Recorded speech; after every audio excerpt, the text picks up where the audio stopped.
Good afternoon, good morning, and good evening, wherever you are. I'm Wade T. Lightheart for the Awesome Health Podcast, and I am pumped and excited today because we have an incredible young woman. Her name is Khrystle Rea, and she's coming to us from the East Coast of the United States. We brought her onto the podcast. Actually, it was a guest on hers just a little bit ago, and here's something that's interesting. We share a lot of things in common. When I got started in the health industry, I was working a regular job and then also becoming a coach and being online, doing that and going through my own learning experiences. And I really feel that this is something that a lot of people would like to do and say they don't have enough time, or maybe they have, physical challenges and they don't imagine that they could actually become an advocate. And what I have found in my own life is that if you have physical challenges or you have health challenges or these sort of things, oftentimes those people make the best coach, the best advocates, and the best leaders. And I believe that Khrystle is on track to be one of the industry leaders over the next coming decades. And I wanted to capture her before everybody else does. So Khrystle, welcome to the show.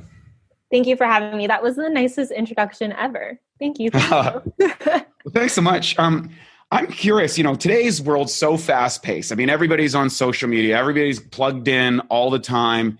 It can create a lot of anxiety issues, the idea to perform, the comparison stuff. As a person today, a younger person today who's facing all these unique challenges that no one in society has faced at this point, right? This is like, you're literally born into this digital matrix. I'm old enough to know what it was like without cell phones and without answering machines and without Wi-Fi. Or internet even, right? What's that like? What are the unique challenges that you see happening today? And what has gotten you so passionate about advocating health and some of the things that you've been able to transcend in your life? So maybe you can start with your backstory and then you work your way from there. Okay, backstory. So this is a really great question, actually, and I've never really pondered it, so I'm really excited to answer it. But backstory, who I am. So as you mentioned, I'm Khrystle Rea, and I'm a health coach, a fitness coach. I'm now a Reiki healer. I also make crystal jewelry. I work a 9 to 5. I do a lot of different things. But when I was in college, I had an anxiety experience that was unlike any other. I was having panic attacks. I was shaking. I couldn't schedule things out for the future. I wasn't eating. Everything that I ate hurt my stomach. I was definitely depressed. And also if I did affirmation overload, I would go into a panic attack, right? So a lot of times it's put up affirmations. One day I put affirmations up all around my room and I literally walked in and had a panic attack. So I experienced that in 2012. And before that, I started therapy at 8. So I had abandonment issues growing up. I also had issues where I had a benign tumor in my breast at 15. Okay. So I've had health issues along the way. I grew up having strep throat 14 times between the ages of 2 and 4. So my entire life has been health issues and emotional issues. And everybody's like, you're a hypochondriac and da-da-da-da. And I'm like, I don't understand. I'm sensitive and nobody is fully explaining to me why I'm sensitive and I'm not being labeled as anxious. And I can't fully comprehend things, but I'm depressed in high school, but I don't know I'm depressed. And just trying to fit into society, right? Trying to figure out what brings me joy. What do I want to do? Feeling like an alien, I don't belong in society. I don't fit in with any kind of people. And then, like I said, 2012, having this crazy anxiety attack and hitting what I would call the absolute most rock bottom of ever. And it was my senior year before I was graduating, which makes sense. So from a passion perspective, why do I do what I do? Why did I get into this? And I don't want to keep giving you a really long background, but I got into what I do because I recognized that the foods that I was eating was triggering how I was feeling. It was making me feel certain types of way. And I had figured out that if I altered what I was eating, it would sometimes alter my mood. Sometimes I would eat something and I would have my heart race for no reason and I wouldn't understand it, or I would get discomfort in my stomach. And so at one point I was like, I know I can't eat gluten and dairy. I know this. And then in 2012, I was seeing another therapist and I went to a gastro that he had recommended and I got scoped and they were like, you're fine. You can eat dairy and gluten. And I was like, okay. So then I spent another year or two going back to those two food groups. And then I was like, no, something's not okay. Like I'm moody, like I'm getting brain fog. What's going on with me? I'm on this emotional roller coaster. Like I know something's wrong. What is going on? So then I went back into it again and kind of played around with this idea of like, I don't think I can eat these things. And after a bodybuilding competition, kind of got like confirmation of like, okay, no, I really can't have these things. But I do what I do because I don't want people to be on this journey that takes them forever, right? Like I have seen so many different holistic medicine doctors. I have tried so many different types of diets. I have read numerous personal self-help books. I've done extreme things like a pole fitness competition and a bodybuilding competition. Like I've experimented with so many different things that for me, it's like, let me just teach you what I know might work for you. And everything is still personal though. So what works for me, I know may not work for you, but I have acquired so many different like tools and tricks and things that we could try that one of them eventually should hopefully work, right?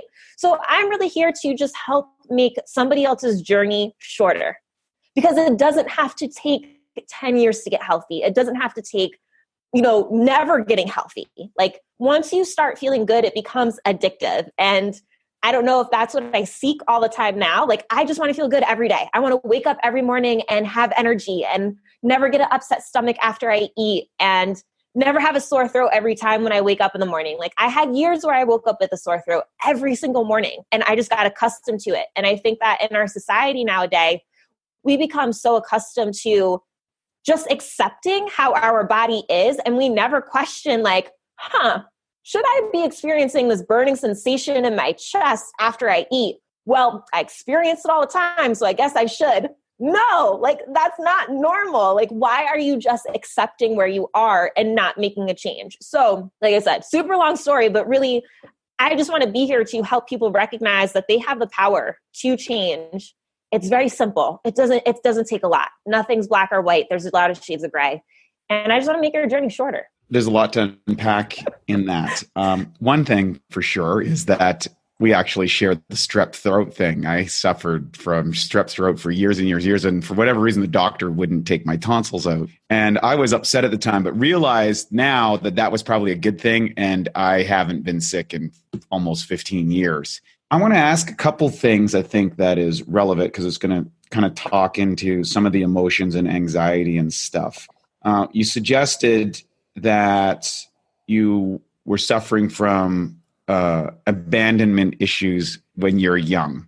Do you want to talk about that? Because I'm glad you brought that up because I think there's a lot of people that have that and they carry it forward in their whole life, especially today. The family unit is not quite what it was in the Beaver days in the 1950s. How did that happen for you?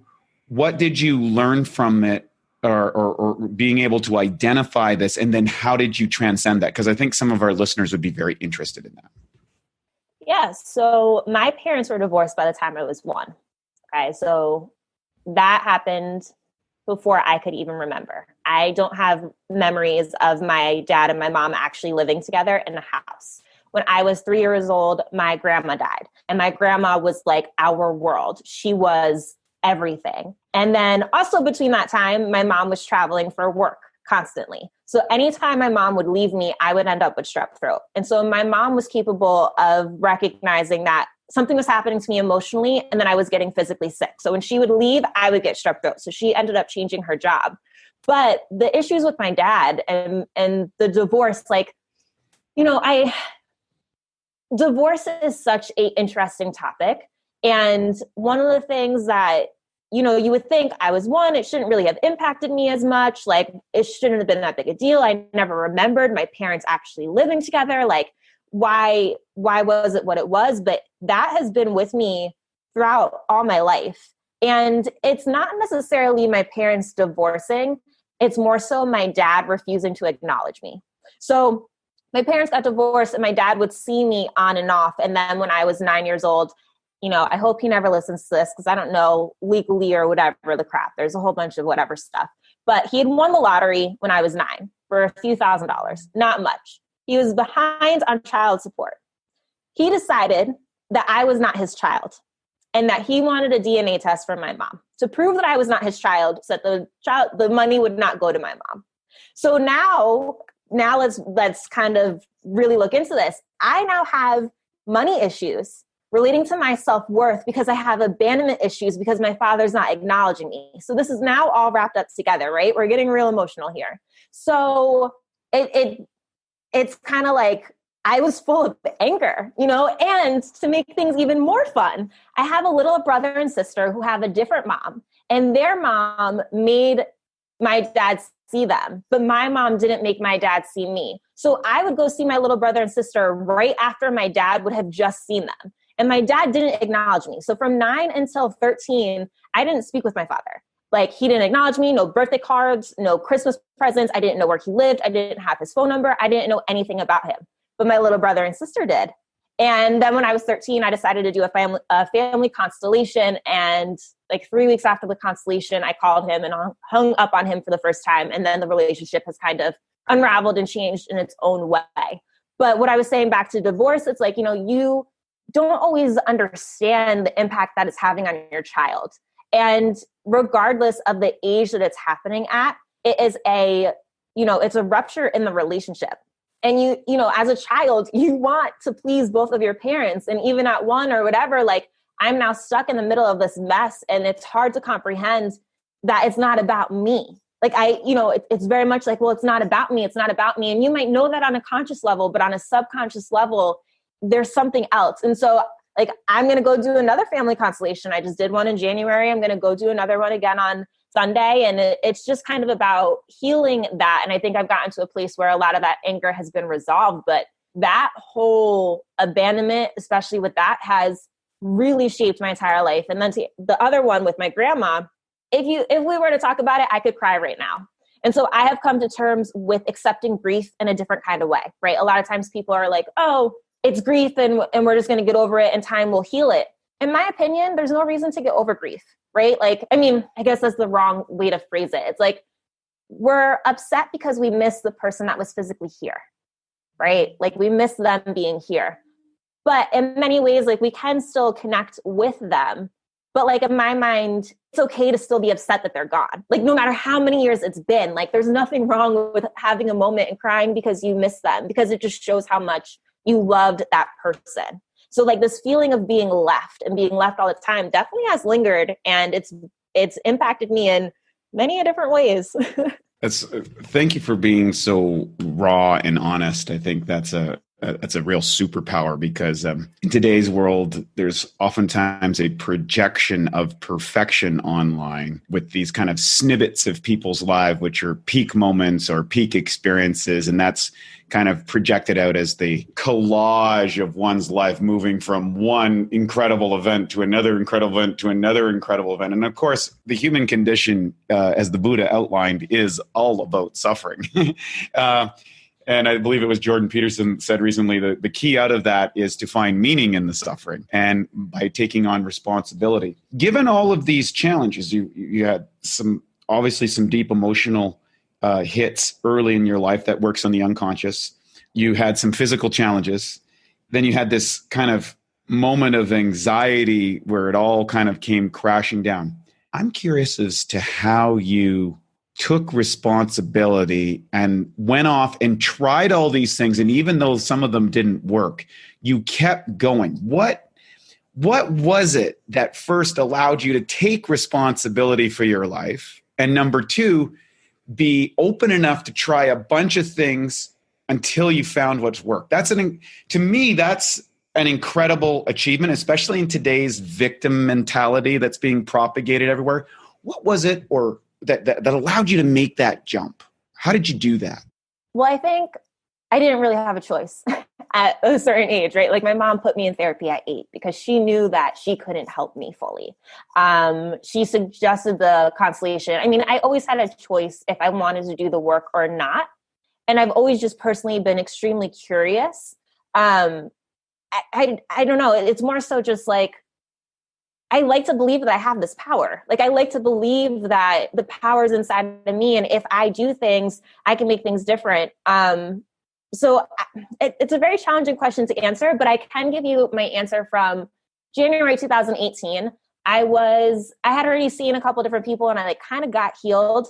But I figured out like, oh, well, maybe there's something with MTHFR. I know I tested positive in that, blah, blah, blah. Like, let me explore this further. And so I did the research and found a functional medicine doctor that I knew exactly what I wanted. Like, he would be somebody who wouldn't be subscribed to one personal supplement company. He'd be somebody who would kind of let me run the show in a way, but give me guidance on the things that I don't know. And he wasn't going to question my diet. And so like I found him. He wasn't going to question my exercise. And so at that point, it was really like, all right, I have learned enough things from my health coaching certification, through personal experience, through all these doctors, that I've kind of figured out what's going on with my health and what I need to do. So I don't need somebody now to sit here and tell me, follow this diet and do this. I've done that with so many different doctors that I'm kind of like, okay, I know what I like from all of them, but I know I'm missing a piece. I'm missing like some supplementation. I'm missing something. And it was supplementation really that I was missing, because another factor to anxiety, if your B12 is under a level 400, you are more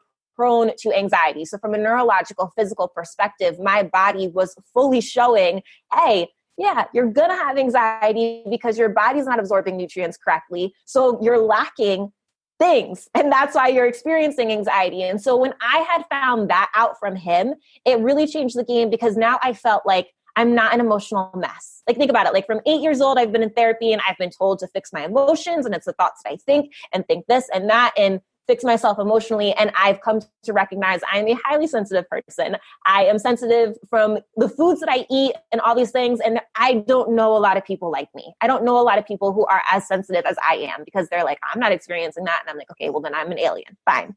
But when I heard that, it made me just feel like, oh, this is physical. Oh, so I can change the food. I can take the supplementation. I can do things physically, and I can be really strict, and I can now change my emotional being again. And I can get out of this anxiety, and I can get out of this worry. And then the manifestation and the thinking, the thoughts, and doing that stuff becomes easier, because physically I'm now capable for it, because it's not always easy when there's certain things that it's just like with anxiety, no matter how many times somebody teaches you something, you can still just keep having these thoughts, or like my heart will just race out of nowhere, like for no reason. And I will have no explanation of it. And it's very frustrating. And it still happens to me now. It's not like I'm beyond it in many ways, but as somebody who is sensitive, if I'm in a certain situation and there's all these people around me, I might instantly, like, my heart just might start racing. But it's now saying, okay, I'm aware of this emotion. I've been here before. I know what this is. I'm not going to freak out about my heart racing. I'm just going to let my heart race until it wants to stop. And I'm going to distract myself in another way, right? But to me, like, learning that it's the food and the supplementation that's also part physical, that was empowering. And I've just always had this desire. Like, I'm the type of weirdo who's like, okay, I have glasses. Even when I was younger, I would think this. Okay, so I have glasses. What would it take to heal my eyes? Could I actually heal my eyes and not need glasses anymore? Like, I'm just curious about healing the body and those type of perspectives. And then I hear all the stories about miracles, and like some woman went into a coma and she was so sick before she went into the coma, and then she comes out of the coma and everything disappears within 2 months, right? Like, we know that certain things in massive healings are possible. So I just really believe in healing. Yes, our art of spontaneous healing is quite remarkable, and certainly speaks of some of the limits of what we know as science, or what we know in health practices, or even in spirituality. Quick sidebar, you had talked at the very first part that you did a bodybuilding competition. We share that. Of course, I was a former bodybuilder. At least on the external side, I like to think of myself as a bodybuilder on the inside now. How did you get involved in the sport of bodybuilding, and what role did that play, say, in your understanding of what you currently do today? So I had done a pole fitness competition before it, and I'm not a dancer. I don't really like being Can you explain what a pole competition is for people who might not know? Yeah, so it's basically like a pole, like a stripper pole, guys. It's a pole. It's being recognized as a sport more and more, and it's hard. I didn't do a lot of dancing. I did mostly tricks in my competition. You get bruised every time you go to practice. Like, it's not a very kind sport, okay? No, it's not. You need to be flexible. It's So I did that and I trained for a while because I always wanted to do that for some reason. I thought it'd be fun. And it was fun. It was so challenging, but I cursed myself out on stage when I was competing. So I was like, I never want to do this again. But when I did that, I recognized my body could put on muscle. I was like, okay. And then I was like on Instagram, right? So we can bring this back to the social media question. I was looking on Instagram and I would see all these girls and they had all these muscles. And I was like, oh, that's sexy. I like that. And I saw that my body could put on muscle. So I was like, okay, let me see what would happen if I went and really challenge myself because I'm extreme.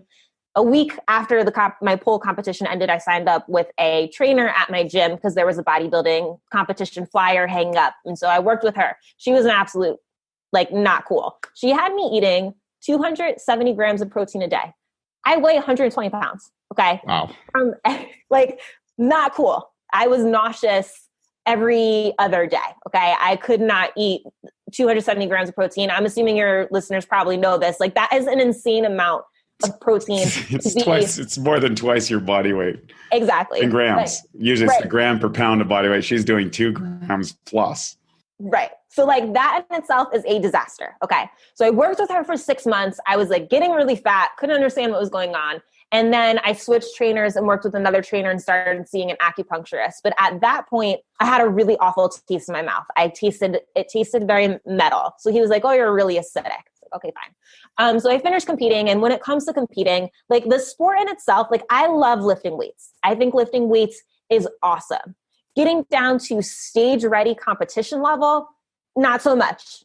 Totally interrupted my hormones. I didn't really get my period. My back was breaking out. It's rough on the body. Okay? It's extremely disruptive, especially for young women who generally should be having a higher level of fat than certainly was requisite on the stage. And I see so many young girls who get involved in the sport really compromise their long-term health and mess themselves up and have a hard time getting into even, what I would call acceptable shape after the competitions, particularly the ones that do, unfortunately, the ones that do well early end up with the biggest problems because they get the adulation and they go to the next one and the next one and they hit, 28, 29, 30 years old and all of a sudden everything blows up and, they don't know what to do and they have what's called metabolic damage. We had Scott Abel, my former bodybuilding coach, is a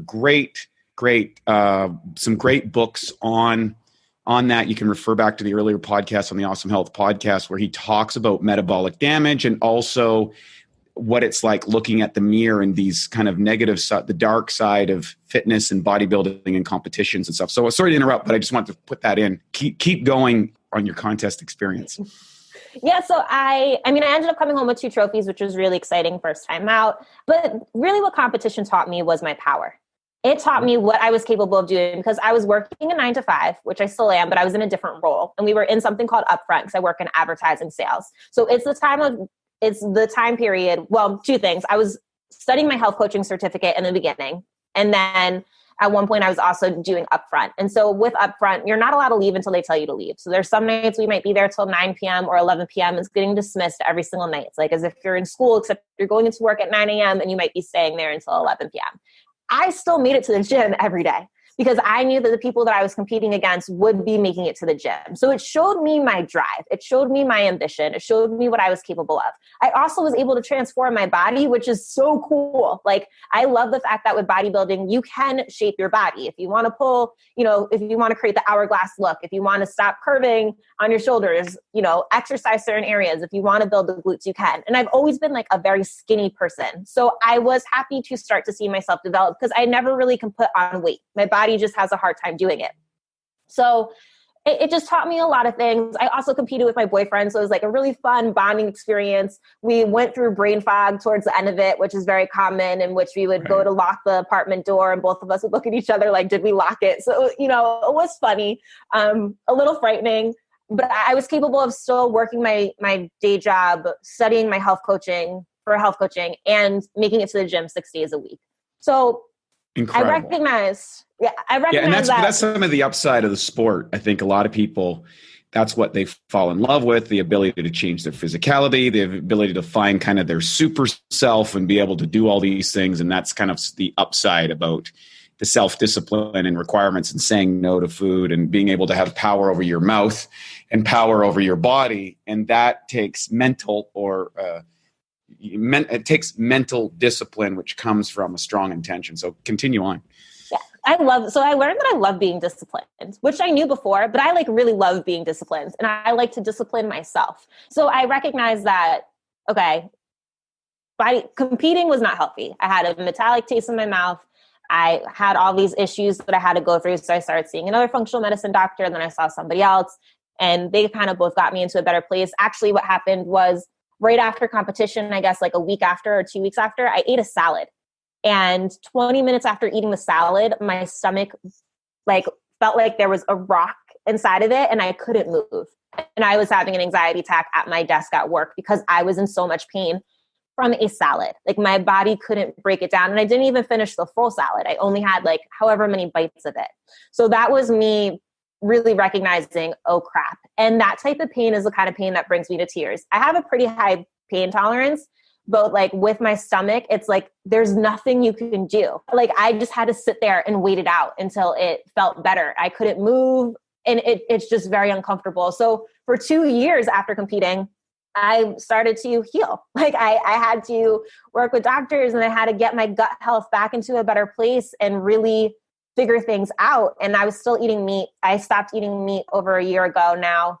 I think that's kind of really been one of the things that helped me, because after competition, I would look at chicken and I would feel nauseous. And one of the things that happens with our body is that it's indicating what we like and what we don't like.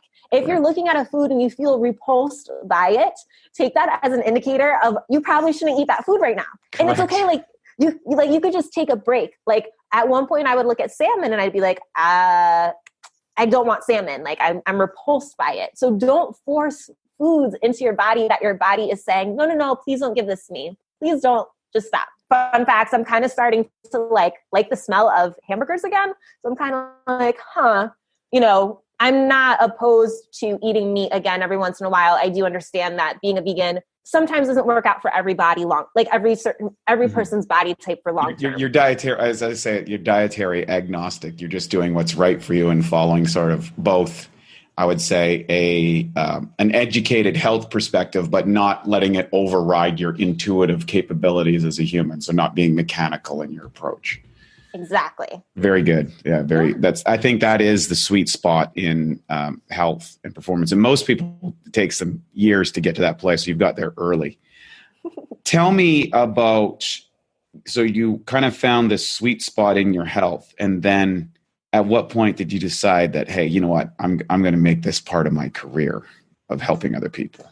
So fun facts, when I was in college, I had looked up the Institute of Integrative Nutrition, and I had an email from them back in 2008, my freshman year of school. And when I had gotten promoted, my first promotion at my day job, 4 months into it, I was like, oh, hell no, I cannot do this.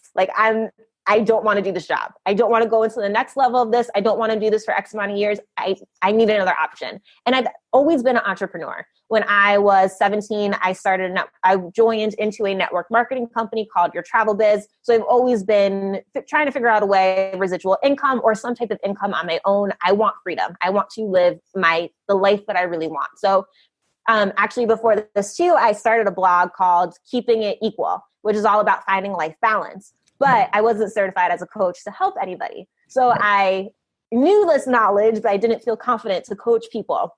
So after I got the promotion at work, I decided if IAN would let me sign up for the price that I wanted, I would do it. And they did. They had a holiday sale, and literally the price that I wanted it to be became available. So I joined that, and that was back in 2016, I guess. I've been doing this for 3 years now. So yeah, I decided that. And one of the things I guess that's very frustrating for me or in society, it can be very challenging to know what we want to do. And I believe that we can do many things. I believe that we have a long enough life that if we want to have different types of businesses and careers, we should be able to do it. Okay. I think it should be possible. But I really kind of sat down and started thinking, what is it that I like to talk about all the time? What is it that I like to do? And literally, what do I get consumed with? I am consumed by health. I am consumed by my own health. I'm consumed by experimenting and healing and trying to figure these things out, and mental aspects of it, the thought, the emotions, how if I eat this food, it then impacts me this way and what it does to me emotionally. Like, I'm literally obsessed. So I recognize that, and I recognize that those are my favorite conversations with people as well. And it was like, well, let's just help other people. And I have so much experience. I have experience since 8 years old. Like, I started seeing a homeopathist when I was 6. Like, I've been to an acupuncturist at 8. Like, I've been grown in this. And now for a Bioptimizers fixed digestion tip: supercharge your protein shake. Everyone knows protein shakes are a great way to sneak in extra protein, build more muscle, even replace meals and burn more fat. The problem is the highest quality protein typically absorbs at around 40%. One way to fix this and dramatically increase how quickly and effective your protein shake digests is to add 2 to 3 capsules of masszymes into your shake. One research study showed that pre-digested protein during a meal increased muscle growth significantly. To take advantage of this, just blend the open capsules into your shake, and within 15 minutes or less, the enzymes will have begun to break down the protein into amino acids. This can make your shakes at least 2 to 3 times more potent. Some people do this and sip on their shake while lifting to provide their muscles with a steady stream of amino acids during their workout. To save 10% on masszymes, use the code SHAKE10, that's SHAKE10, at masszymes.com. That's SHAKE10 at masszymes.com. Hippocrates, the father of modern medicine, suggested that the best healers were those who weren't blessed with extraordinary health. It was the folks who had health challenges in their own lives, because 2 things. One, it developed a most important aspect of the healing process, and that is empathy for the patient or client. And number 2, it also, out of necessity, creates a drive and a curiosity in a search for the answers. And I think that curiosity in that drive, combined with the deep empathy, makes the people who tend to have the greatest impact over time to the most amount of people. So kudos to you on that, which leads us to right now, you're now coaching other people. And we talked a little bit before this, and of course in our other podcasts, and you were talking about how you kind of connected not just the eating side of it, but also the relation to emotions and feelings, and how those can be often correlated. And so many people have, I would say, negative body associations or disempowerment or victimology, which is so propagated today. And being a Reiki teacher as well, I guess you're a Reiki healer. How have you kind of incorporated all of these kind of varied areas inside your coaching practice now, and how do your clients respond to those things? So, good question. As you know, a lot of times people don't know what they need, right? So you know that they want to be helped with one thing, but you know that they really need something else. So I will help people if they're like, oh, I want to lose weight, or I want to eat healthier or something like that. I will say, okay, what are you willing to do, right? Because I'm never going to push a client beyond what they're comfortable and what they're ready to do. You can never do that. Somebody has to really be ready to make the changes that they want to make. But I always say, like, when it comes to weight loss, I don't help people with weight loss. I never promote myself as helping anybody with weight loss. We're going to focus on what you're eating. We're going to increase your exercise, and the weight loss is going to be a byproduct. I'm here to teach you a healthy lifestyle change. But what I do is when they're eating, I ask them to correlate to an emotion. So a lot of times I'll have them do a food journal. And with the food journal, I ask for 3 days, 2 weekdays and a weekend day, because as many of us know, we eat different during the week than we do on the weekend. Okay.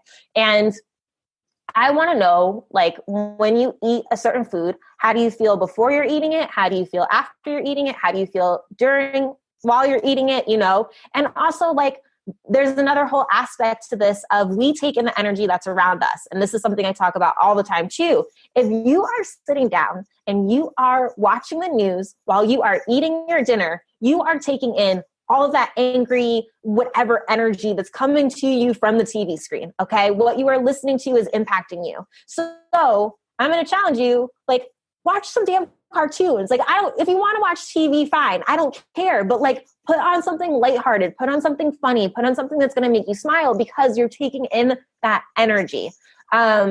So it's more so like, I really like to think of myself as an awareness coach in certain ways, because I'm here helping you become aware of your body and having you listen to your body. So I want to know, like, if you say to me, oh, like I ate oh, Khrystle, I have such a headache tonight. Okay, well, what did you eat today? How much water did you drink? Like, let's go to that first. Also, if they're having intense cravings, what's going on for you? What was your day like at work? What is everything like at home? How are you feeling emotionally? Like, let's dig a little bit deeper, because we know that everything that's physical was once emotional.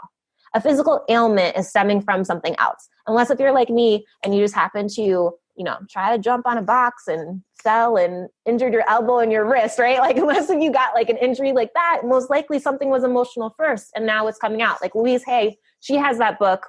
Of course, I'm blanking out on the name of it right now, but there's certain affirmations. You can heal yourself, right? Yes. So there's like all these affirmations that's correlating between a physical pain in your body and what you really need to be telling yourself emotionally. So there is a direct correlation all the time. And so, I just want people to become aware of their body in every single level. I'm getting so excited about this topic. There's what a lot of people, I think, experience is that because their body is so accustomed to receiving junk, because they're so used to having all this garbage, they're not capable of deciphering what their body is telling them. And that's why whenever you go see a functional medicine doctor or when you work with health coaches, a lot of us suggest an elimination diet, because we need to take away all these things for then us to figure out, well, what is causing you to react? And not everybody reacts. I have clients that are capable of still eating dairy. I have clients that are capable of still eating gluten. Like, it's not everybody has issues with all these things, but we have to kind of really figure out, well, what is it that's triggering you? So I like to look at it from all angles, like what's really going on. Which is the holistic approach. I think it's fascinating today, as on my background, I've been studying Eastern philosophy for a few decades now. And what's interesting is one of the basic practices within that is mindfulness. And mindfulness is maybe one of the easiest pathways to wisdom. And that is actually pay attention to what is going on in your life. And in a world of, what's interesting is in a world of an infinite number of distractions, I think it's something like we're receiving somewhere in the area of 1 billion times more pieces of information than our grandparents were. It's phenomenal. So the factor is great. So in a world of all these inputs, it's easy to be distracted from what I feel is the most incredible sensory organ in the world, which is our own awareness, our own, this thing called consciousness or whatever it is. And what's funny about that is more than ever, it's applicable today. So the more high tech the world becomes, the more we need to go within and tap into that. And I find it also interesting that you have your clients start with a journal, because that was the philosophy that I learned from my teacher, which I passed on to my students. And then, it's interesting, these timeless practices of getting mindful, what's going on, and then you start to see patterns, and then you educate people through that. What are some typical things that you find today that people are becoming most challenged with when you're dealing with your clients today? I find it's their thoughts. It's their beliefs. It's their self-love. It's their worth. It's this feeling that they don't deserve. They're not worthy enough. They don't deserve to feel good. They don't deserve love. And it's also comparisons. It's very much so like, well, we're looking outside of us all the time. I think we're listening outside more than we're listening inside. I also noticed that a lot of it is this concept of being consistent. Like one of my clients right now, she's just like, Khrystle, I have such a consistency issue. And I have to keep reminding her, you don't have a consistency issue. You just don't do things every day. Like doing things every day is not realistic. Consistent can be 2 times a month. It could be, 3 times a week. Like every day is very, very hard. Like there's few things that I do every single day, but there's many things that I do every single week, right? and it's still being consistent. So I think a lot of it is a lot of our self-talk. I think that also many people believe their thoughts, and they're not recognizing that the thoughts they are thinking is not them.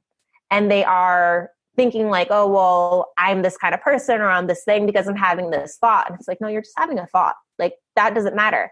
And you don't always know why you're having the thought. I also think that the energy right now is starting to get pretty intense in some ways. And so people who are sensitive, there's the ascension symptoms that are happening right now in a sense. So for those of you who don't know, from like a spiritual perspective, there's a lot of people waking up because of the energy that's happening right now on the planet.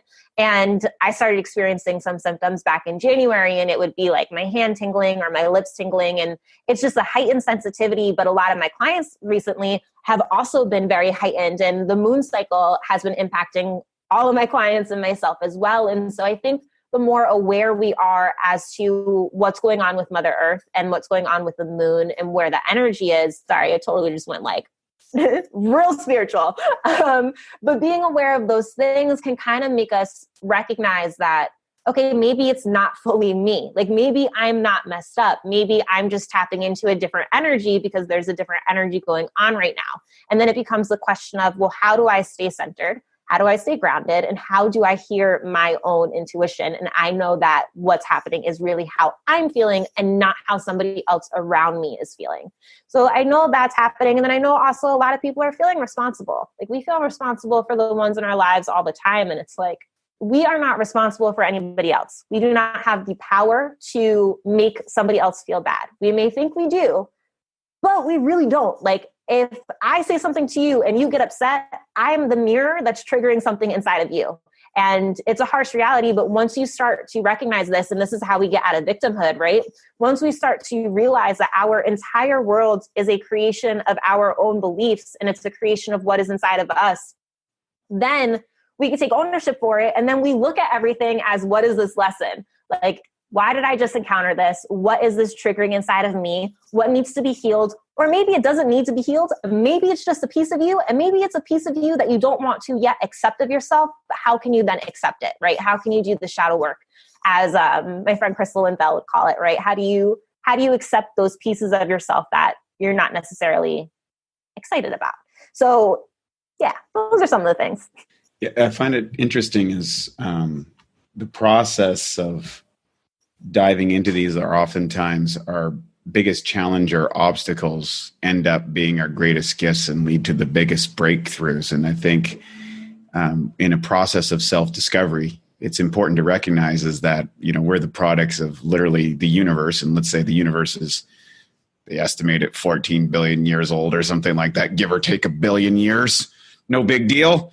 And here we are, these evolutionary beings spinning on some clod of dirt in a nondescript part of the galaxy, which is beyond our comprehension. I think the miraculousness of it all, how could one not look at what a remarkable thing this whole trip is? And I think if one ties one's spiritual sense to the miracle of life itself, one can approach life with a sense of awe and wonder.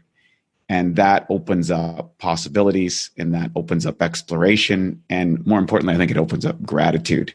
We're coming up near the end of our time. I wanted to have an opportunity for you kind of share, who you're helping or working with most today, where they get a hold of you. I mean, what I love about what you're doing, Khrystal, is that you have all these, you're working a day job, you're coaching people, you're on a pathway of self-discovery, you're adding to your achievement, you're what the world needs. And I always have a great sense of well-being around people who are, taking charge or taking life by the horns and eating up life.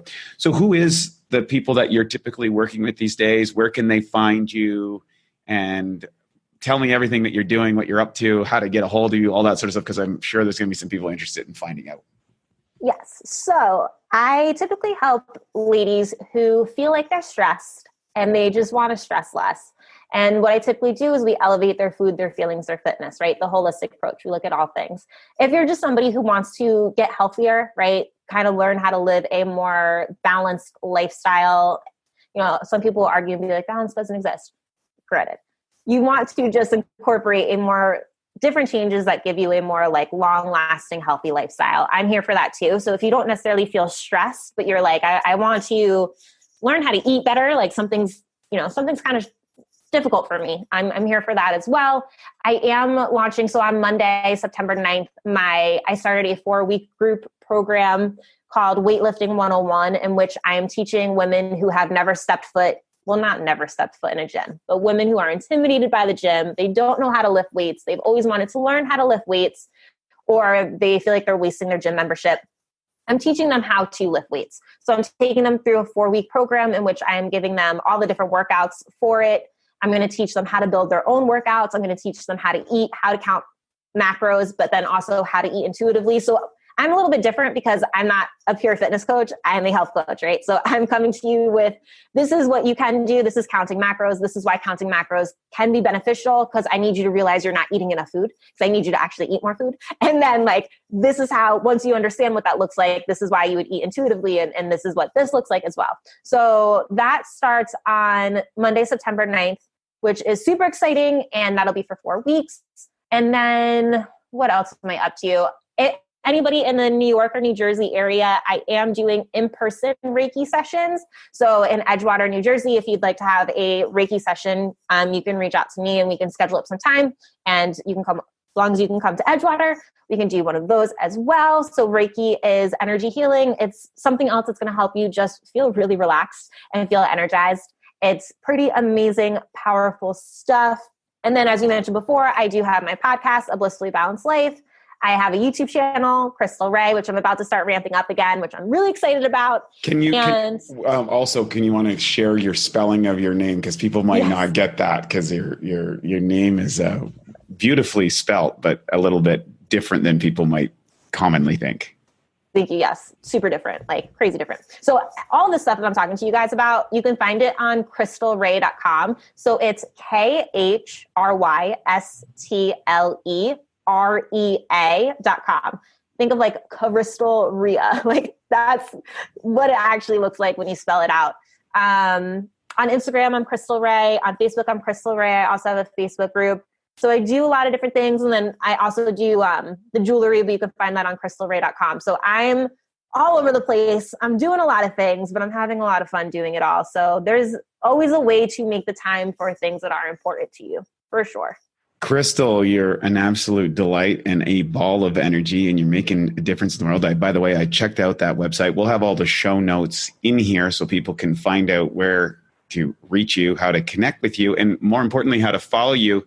Folks, I believe that Khrystle is going to be one of the big influencers in our industry.